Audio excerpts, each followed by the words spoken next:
forces. Now, to find the length, if I look at the length, then all we need is this force. If we need the force F sub s, then we would have solved the problem. So we just need one equation. I could choose this point and sum the moments. That means if I sum the moments about point D, and that should go to 0. And the reason why I chose D is that the reactions dx and dy, they will give a 0 moment.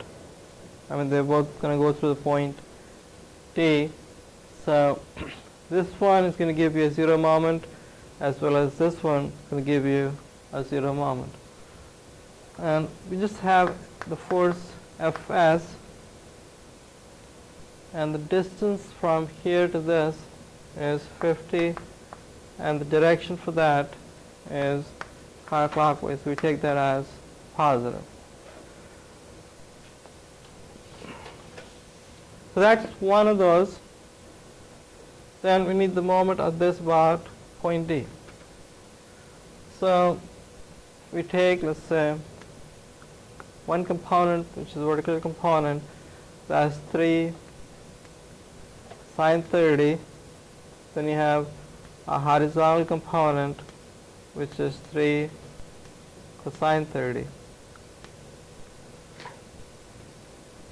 So if I need to write the moment of this about this point, then I could work with this component as well as this component.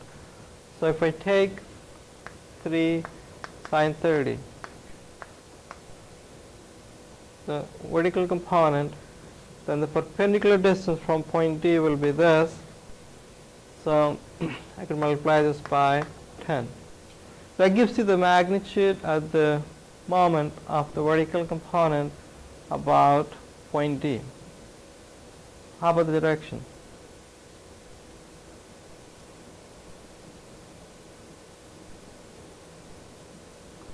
You have 50% chance to be wrong. All right. Clockwise? Counterclockwise? Yeah, that's right. Same.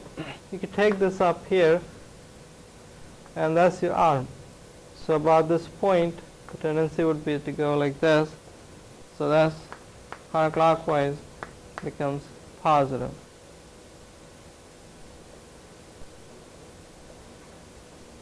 So if I have a small mistake here.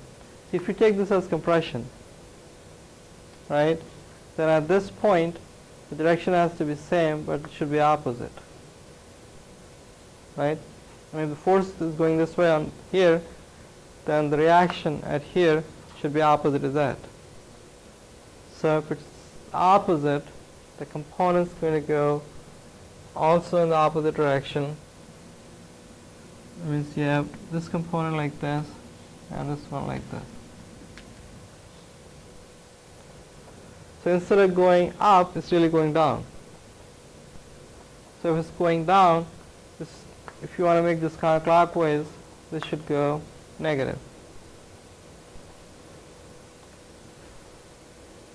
Okay, if that's 1, then we have 3 cosine 30. That's the component. The perpendicular distance is 40. And again, the same thing here. That's the arm. That's the direction. It's going like this. So that's also clockwise. We're going to make this also counterclockwise, put a negative.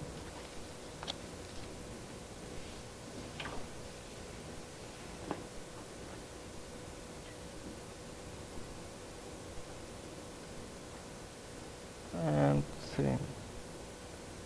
This should add up to 0.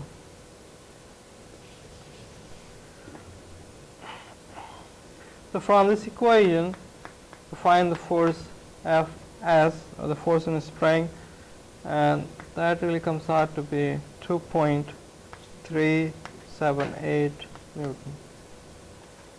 Now if that's the force, then I can go back to the equation here, and I could find x sub s, and that's going to be 80 divided by 2.378.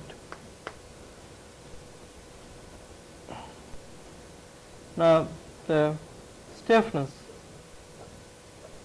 this is in meters. So when you take the division here, that's 80 over 2.378, then you get a distance which is 0.02973, and that's going to be in meters.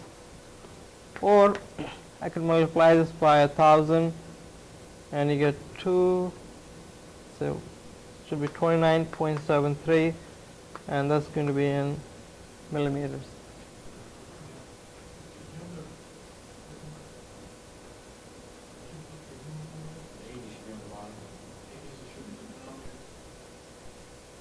Oh yeah.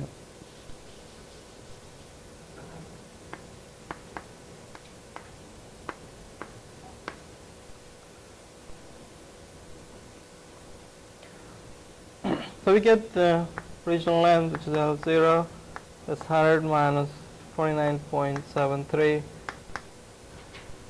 and that should come out to be, let's say, 7, 2, 0, and 7, and that would be in millimeters.